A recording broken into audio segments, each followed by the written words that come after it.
नमस्कार। आप देख रहे हैं कहानी मंगल चैनल। आज हम आपको ले चलेंगे बिहार के एक ऐसे मंदिर की अनोखी यात्रा पर जहां देवी की मूर्तियां आपस में बात करती हैं। जी हां, आपने सही सुना। यह रहस्य इतना विचित्र और अद्भुत है कि विज्ञान भी इसे देखकर हैरान रह जाता है। इस चमत्कार को जानने के बाद आपकी भी आंखें खुली की खुली रह जाएंगी। तो आइए जानते हैं इस मंदिर का रहस्य। बिहार के इस मंदिर का नाम है देवी त्रिपुर सुंदरी मंदिर। आप किसी विशेष मंदिर का नाम डाल सकते हैं जो प्राचीन काल से श्रद्धालुओं की आस्था का केंद्र रहा है।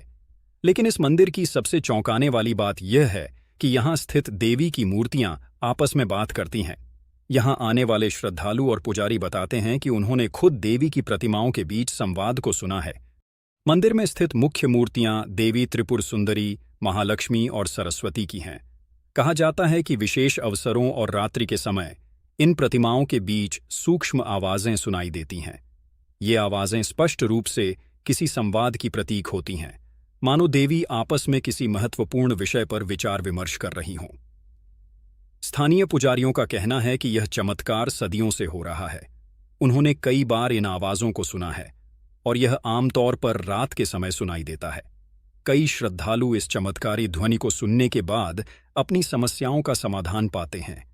नतीजे जानकर वैज्ञानिक भी रह गए दंग। मंदिर के गर्भगृह में जब देवी की मूर्तियों के आपस बात करने की जानकारी वैज्ञानिकों को लगी, तो वैज्ञानिकों ने एक नहीं बल्कि कई बार इस पहेली को सुलझाने की कोशिश की।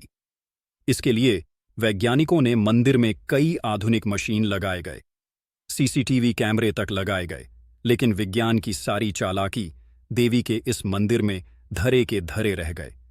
लेकिन इस रहस्य को जानने के लिए कई वैज्ञानिक और शोधकर्ता भी मंदिर का दौरा कर चुके हैं। उन्होंने आधुनिक उपकरणों से जांच की, लेकिन कोई तार्किक कारण नहीं खोज सके कि आखिर यह ध्वनि कहां से और कैसे आती है। कुछ ने इसे प्रतिध्वनि का परिणाम माना, लेकिन इस सिद्धांत को भी कोई ठोस प्रमाण नहीं मिला।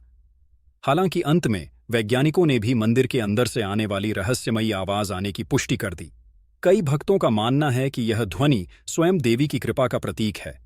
उनका कहना है कि जो भी सच्चे मन से देवी से अपनी मनोकामना मांगता है, उसे इन प्रतिमाओं के बीच संवाद का साक्षी बनने का अवसर मिलता है। यह संवाद न केवल चमत्कारी होता है, बल्कि यह भक्तों के जीवन में सकारात्मक बदलाव भी लाता है। दक्षिणेश्वरी राजराजेश्वरी त्रिपुर सुंदरी मंदिर में माता त्रिपुर सुंदरी के अलावा बगलामुखी माता, तारा माता और 5 भैरव, जिनमें दत्तात्रेय भैरव, अन्नपूर्णा भैरव, मातंगी भैरव और बटुक भैरव की प्रतिमाएं स्थापित हैं। मंदिर में भैरव के अलावे महाकाली माता, त्रिपुर भैरवी, उग्रतारा और मता भुवनेश्वरी के साथ 10 महाविद्याएं विराजमान हैं। इस मंदिर में अपनी तंत्र विद्या को सिद्ध करने के लिए देश के कोने कोने से नामी तांत्रिक आते रहते हैं। स्थानीय लोग बताते हैं कि ये तांत्रिक दिन में लोगों को कम ही नजर आते हैं। रात में ये अपनी विद्या को सफल करने के लिए पूजा पाठ करते हैं। इन तांत्रिकों को भूत से लेकर भविष्य तक की जानकारी होती है।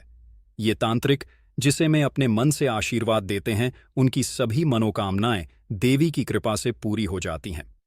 400 वर्ष पुराना है मंदिर। स्थानीय लोगों के मुताबिक यह मंदिर लगभग 400 वर्ष पुराना है। इसे प्रसिद्ध तांत्रिक भवानी मिश्र ने बनवाया था। कहा जाता है कि देवी की सभी मूर्तियों को स्थापित करने के बाद तांत्रिक भवानी मिश्र ने देवी की कठोर साधना की, जिसके बाद सभी मूर्तियां जागृत हो गईं और तब से लेकर आज तक मंदिर में देवी की मूर्तियां रात में या फिर किसी विशेष अनुष्ठान पर आपस में बातचीत करती हैं। वैज्ञानिकों की माने तो यह कोई वहम नहीं है। इस मंदिर के परिसर में कुछ शब्द गूंजते रहते हैं। मंदिर में कुछ न कुछ अजीब घटित होता है, जिससे कि यहां पर आवाज आती है। अभी मंदिर में पूजा भवानी मिश्र के परिवार के सदस्य ही करते हैं। इस मंदिर की पवित्रता और रहस्यमयी ध्वनियों ने इसे एक अद्वितीय धार्मिक स्थल बना दिया है। बिहार का यह मंदिर न केवल आस्था का केंद्र है, बल्कि यह उस अनजानी दुनिया का भी द्वार है जिसे विज्ञान भी अब तक समझने में असमर्थ रहा है। क्या आप भी इस मंदिर का रहस्य जानना चाहते हैं? क्या आप भी देवी की प्रतिमाओं के संवाद को सुनना चाहते हैं? अगर हां, तो जरूर आइए बिहार के इस पवित्र स्थल पर और स्वयं अनुभव कीजिए इस अनोखे चमत्कार को। अगर आपको यह कहानी दिलचस्प लगी हो तो हमारे चैनल कहानी मंगल को लाइक और सब्सक्राइब करना ना भूलें। हम आपको ऐसी और भी रहस्यमयी कहानियां बताते रहेंगे। धन्यवाद।